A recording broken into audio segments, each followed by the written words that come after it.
In the remote village of Okadu, nestled between whispering forests and hills that touched the clouds, lived a girl named Amara with her grandmother, Neoma.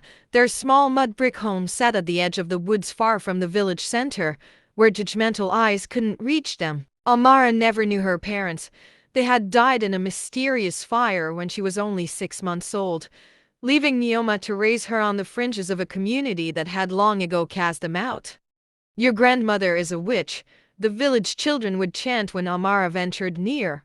"She killed your parents.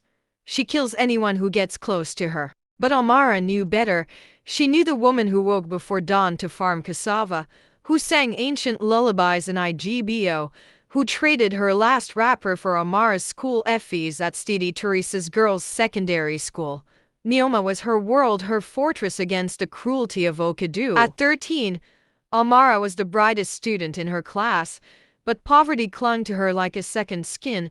While her classmates carried shiny new textbooks and geometric sets, Amara shared one tattered notebook among 5 subjects. Her uniform was faded, her sandals held together by twine. Every afternoon, while others hurried home to snacks and television, Amara worked. She washed clothes at the stream, she hawked oranges along the dusty roads, she swept the church on Saturdays. The other girls laughed at her, the bush girl, the poor girl, the granddaughter of the witch. "Look at Amara. Her hands are rough like a man's," they'd sneer, but Amara endured. For Neoma. For the dream that education would one day carry them beyond the shadows of Okadu. The rainy season came with vengeance that year. Neoma, already frail at 72, caught a fever that wouldn't break. Her breathing became labored, her skin hot to touch. Amara carried her on her back 2 kilometers to the village clinic. From there, a borrowed motorcycle took them to General Hospital, Ijebu Old, the only facility that could help. The doctor was young and tired. "She has severe pneumonia and complications from diabetes. We need to admit her immediately."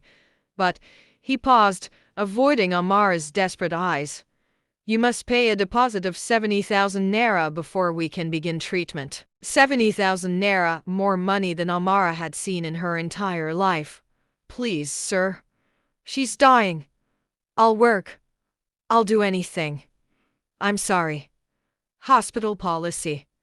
Amara ran. First, she went to Uncle Ibuka, her father's brother, the one who had inherited her father's land and never shared a kobo. His compound was large, with 2 cars parked outside. When he saw Amara at his gate, his face twisted.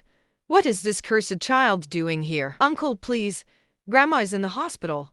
She needs money. Just a loan. I swear I'll your grandmother." "That witch." He laughed. A harsh, barking sound. "Let her die. She killed my brother. She killed your mother. Everyone knows she has a kind evil spirit that destroys anyone who loves her. That's why she lives in the woods. That's why everyone she touches dies." Amara felt the words like physical blows. "She raised me. She loves me. I'm not dead. Not yet." He sneered, slamming the gate. "Go back to your forest, cursed child." Andy Faith, her mother's sister, was worse. She met Amara at the door with a broom. "You dare come here? After what your witch grandmother did to my husband. He died 3 months after visiting her." 3 months? She struck Amara's shoulder with the broom. "She killed him. Just like she killed your parents. Go, before I call the village elders to drive you away completely." Amara ran through the village, tears blinding her, the sun setting fire to the sky. She had no one. Nothing.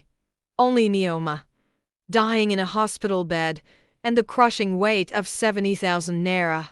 In desperation, Amara turned to the one person who had ever shown her kindness at school, Dr. Peter, her mathematics teacher. 35 years old, soft-spoken, always with a smile for Amara. He had once bought her a new exercise book when he saw her using newspaper to write notes.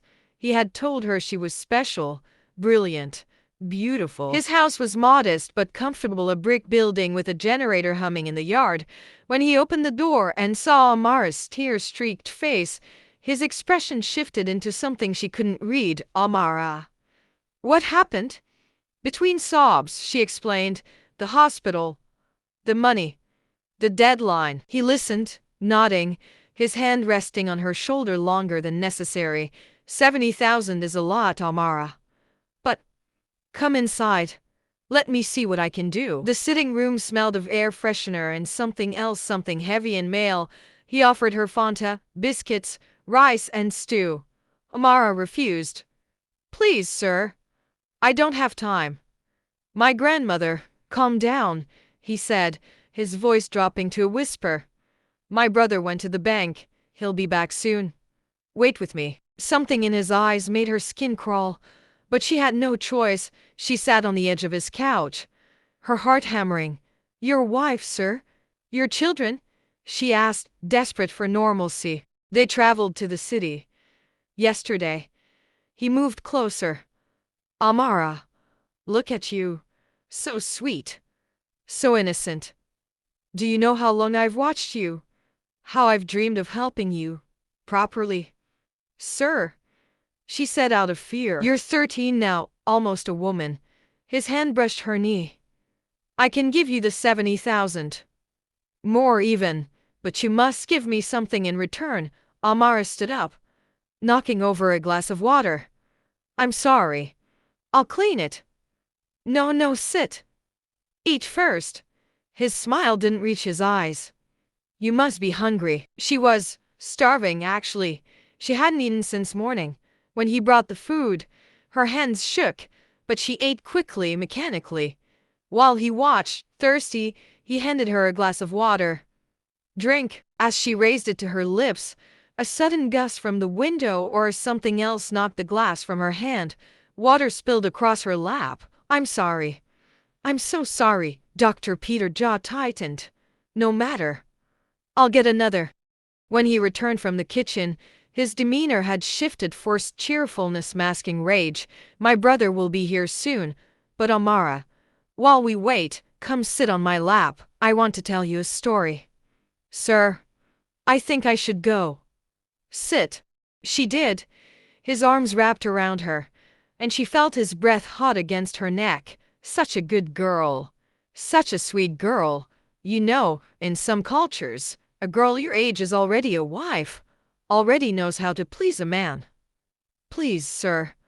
I was raised differently. She tried to stand. He gripped her hand. Help me arrange my room. It's messy. The room was spotless. As she turned to question this, he locked the door behind them. My brother is almost here, he lied, advancing. But before I give you that money, you must give me what I want. What do you want, sir? Take off your clothes. Lie on the bed. The world tilted. I'm 13. I've never, please. I can't. Then your grandmother dies. He grabbed her arm, twisting. Choose Amara. Her life, or your innocence. And if you ever tell anyone, I'll kill you both. I'll say you came here to seduce me. Who will believe the granddaughter of a witch over a teacher? He pushed her onto the bed. Amara's scream died in her throat as his weight pressed down. Someone knocked the front door. Dr. Peter froze. Don't move. Don't make a sound. He adjusted his clothes and left the room. Amara heard muffled voices, another man laughing. Who was that girl running out? Why was she crying? Just a student. Assignment questions. You know how emotional girls are, he said. Amara didn't wait. She climbed through the window, tearing her dress on the latch, and ran barefoot, bleeding into the gathering dark. To be continued. Like, subscribe, or comment part 2.